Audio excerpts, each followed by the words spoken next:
Hello guys, nandito na naman tayo at naku po Rudy, eto pagkagising natin pero good morning muna rito at good evening dyan yun. Pagkagising natin, aba, eto agad ang bumungad na balita sa atin, no?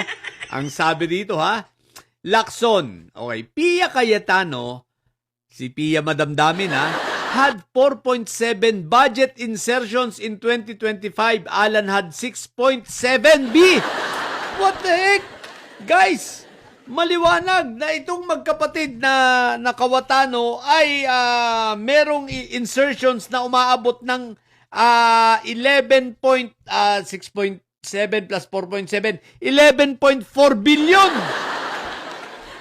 11.4 billion sa 2025 GAA. Kaya naman pala nag-iingay at nang aaway. Di ba ga? Kasi nga, mabibisto. Ngayon, eto. Kaya pala sinasabi nila, pilit nila na kinukuha pilit nilang inaagaw at kinukuha ang, anong tawag dito? Ang Blue Ribbon Committee.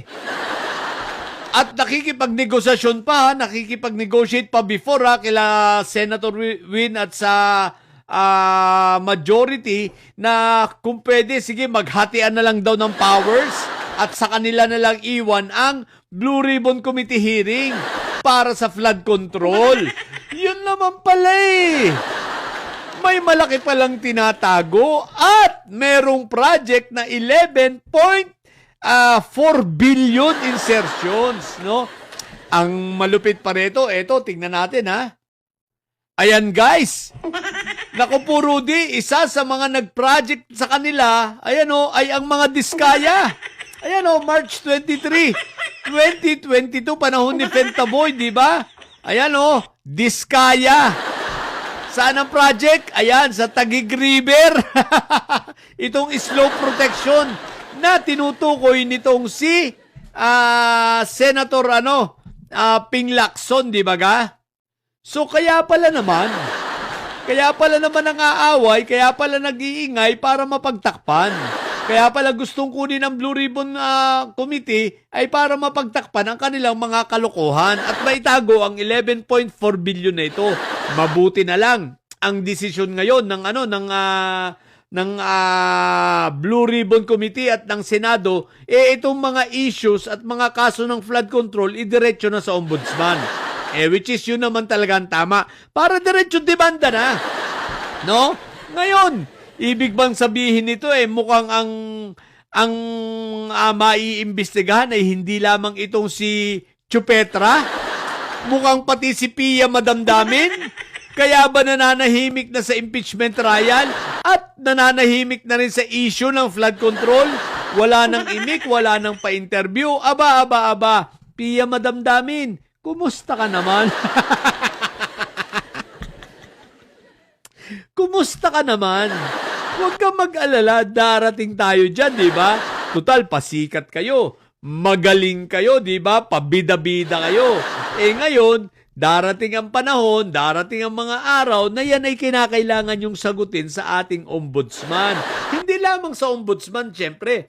Kinakailangan nyo yung sagutin sa taong bayan sapagkat ang taong bayan ay nangangailangan ng pagpapaliwanag kung saan napunta ang 11.4 billion ninyong magkapatid.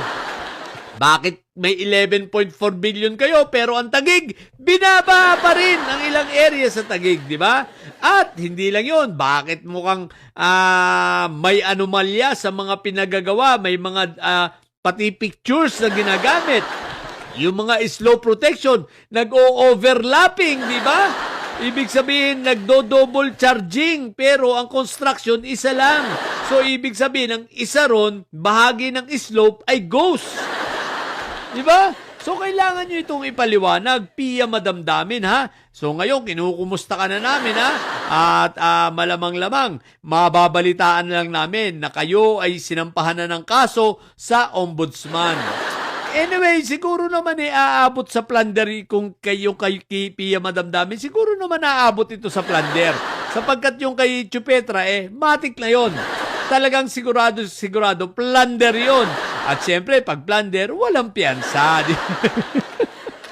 Huwag kang mag-alala, Pia madamdamin.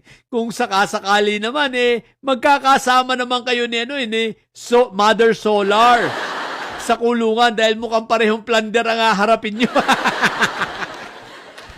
O di ba kaya masaya kayo sa loob? Huwag kayo mag-alala. Si Chupetra magiging masaya yan. Walang kaduda-duda yan. Maraming machu-Chupetra sa loob ng bilangguan yan. At higit sa lahat, makakasama niya si Marco Tae, makakasama niya si Mike Diferencia, o di ba ga?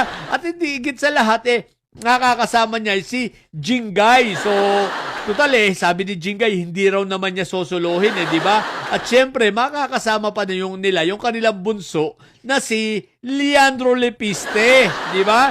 Oh. So, wala silang lungkot dyan. Kaya ikaw, hindi ka rin malulungkot kung sakali. Alalahanin nyo ha, sa 2028 pa, mawawala sa posisyon si PBBM. Meron pang almost 2 years, di ba? So, palagay ko, abot na abot yan. Abot na abot ang inyong pangungulungan. Di ba? Siyempre, hindi naabutin ng bago presidente. Kahit pa ang pag-asa ninyo, makaupo ang mga Duterte, malabo pa sa sabaw ng posisyon. Hindi na makakaupo muli si Sayad, no? At sa mataas na posisyon. Even si Barbie Masay. Diyos ko po, Rudy. So, yung pag-asa nyong yan, ibaon nyo na lang yan sa baon. Ang importante, darating ang araw na ang buong Pilipinas, ang buong sambayanan ay magiging maligaya na makita namin kayong mga nakakulong na mga hinayupa kayo. Kayong mga nambaboy, no? Sa ating mga pondo ng baboy sa ating batas, no? Nagyayabang pa, UP ka pa namang hinayupa ka, di ba? Madam Pia, madamdamin, tapos yung kapatid mo, Ateneo pa naman. What the heck, kahiya-hiya kayo. Ikinahihiya na kayo ng inyong mga alma mater, sa totoo lang, no? Hindi sila natutuwa sa inyong mga pinaggagawa na ipinagyabang nyo pa talaga, ha? Isipin mo, ipinagyabang nyo pa talaga. Buti na lang, marami kaming mga kakilala ko. Personally, marami akong kakilalang Atenista at mga taga-UP na matitino, no? Na mas sila ang tinitingnan ko. Dahil kung kami ay titingin sa inyong dalawang magkapatid, ay Diyos ko po, Rudy, masisira ang Ateneo, masisira ang UP. Diba? Isipin mo, masasabing mga korap, buti na lang. Diba? May mga matitino ako, mga kaibigan at kakilala at kasamahan. Diba? So, kaya hindi sila ang tinitingnan ko, hindi kayo. Diba? Dahil kung kayo, ay Diyos ko po, Rudy. Pero tulad ng sinabi ko, Pia madamdamin na, kumusta naman ang iyong damdamin? Huwag kang mag-alala. Hindi magtatagal, makukulong ka rin. Ang kulit nyo kasi, si Senator Ping Pang kinulit nyo Ang dami nyo pwedeng kalabanin, si Senator Ping Pa Para lang yan si Trillanes Pag nakakagat yan, talagang naglalakjo. Hindi na kayo bibitawan. So, ayan na nga. Kaya magkikita-kita na lang kayo. So, kami naman ay mag-aabang ng mga magagandang balita para sa inyong dalawang magkapatid, no? So, yun lang muna. Magkapatid na kawatano talaga to, si Raul. Pangungulungan din kayo. Di ba nga, sa mga pupundidilis at may side dyan na nyo? Kumustahin nyo naman si Pia madamdamin. Matili kayo mabobot may side sapagkat ang may side ay laging high blood. Bye!